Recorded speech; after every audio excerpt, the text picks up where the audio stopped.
Bon, voilà. Ça, c'était avant. C'était au temps où l'on n'avait pas le temps. C'était au temps de l'ellipse.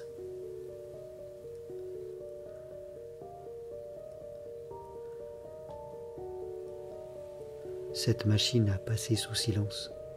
Cette machine à rétablir mentalement ce qui n'a pas été montré.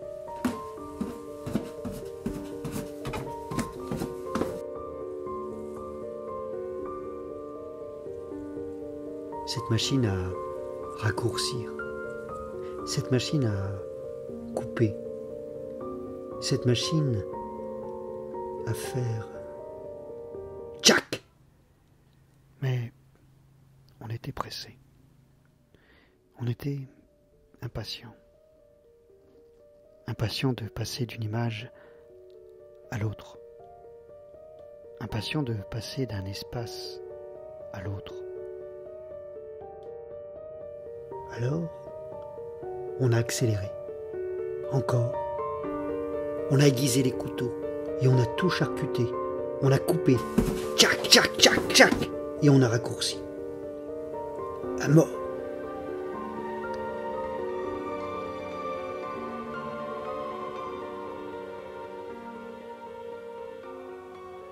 Parce que là, dehors, régnait la dictature de la temporalité des multinationales. Parce que là, dehors, régnait la dictature de la temporalité des multinationales, le temps du monde hyper-industriel. Le pouvoir dans l'organisation et le contrôle des rythmes collectifs. Le pouvoir dans l'organisation et le contrôle des rythmes collectifs. La croissance à mort. La puissance des enchaînements technologiques. À mort. La fluidité des échanges. Les rythmes collectifs. L'accélération des flux sans but, sans horizon. La synchronisation des consciences en vue d'une massification favorable au marché des biens de consommation, en vue de satisfaire les contraintes d'écoulement de la production, en vue de ne plus comprendre le monde, mais de le subir. Nous étions plongés dans le dogme du court terme.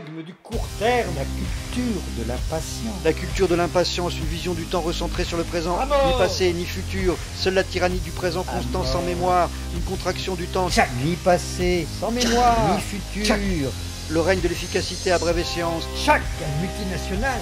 La myopie temporelle comme stratégie globale. La myopie temporelle comme stratégie globale.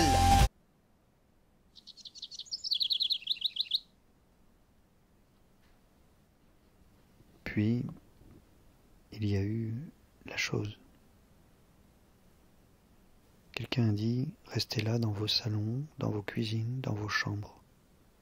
Alors, sans le savoir, on est entré dans la machine, dans notre salle de montage, dans notre temps.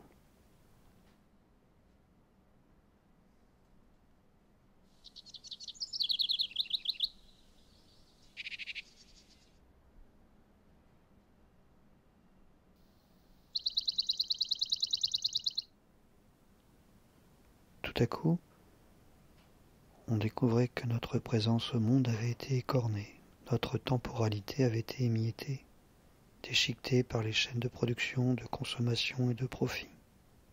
Oui, on nous avait volé notre temps. On nous avait fracturé notre corps.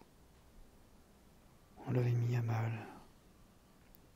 On nous l'avait mis mal en point, mal en rythme, mal mené, mal accéléré. On nous l'avait rendu discontinué, fragmenté.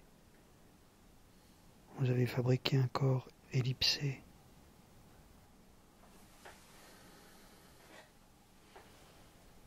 Mais à présent, on ne pouvait plus ignorer cette évocation, le temps. Par nos fenêtres, on comprenait cela, le déni du temps et le déni du futur, le déni de ce qui a un avenir. Alors, il s'agissait pour nous comme d'un raccommodage, de couture et de collure. Monter et remonter le fil, le passé, le présent, le futur.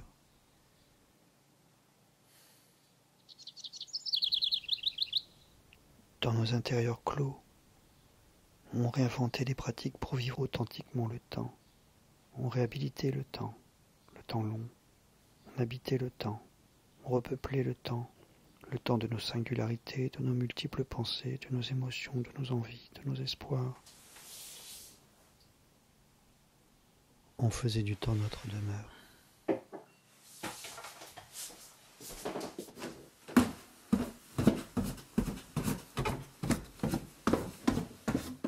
Alors, il fallait réapprendre à rétablir les segments, à recoller nos images en vrac, à remonter tout ce qui avait été coupé, tout ce dont nous nous étions coupés.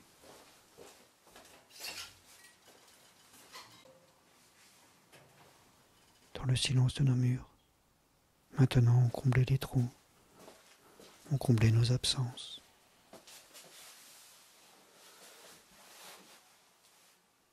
On comblait nos ellipses.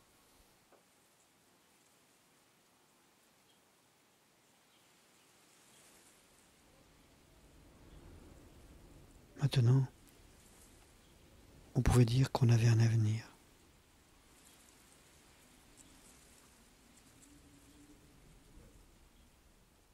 On réapprenait à écrire notre histoire, un récit faisant lumière du corps et œuvre de langage. On se replaçait en tant que sujet de sa présence dans le temps, le nôtre.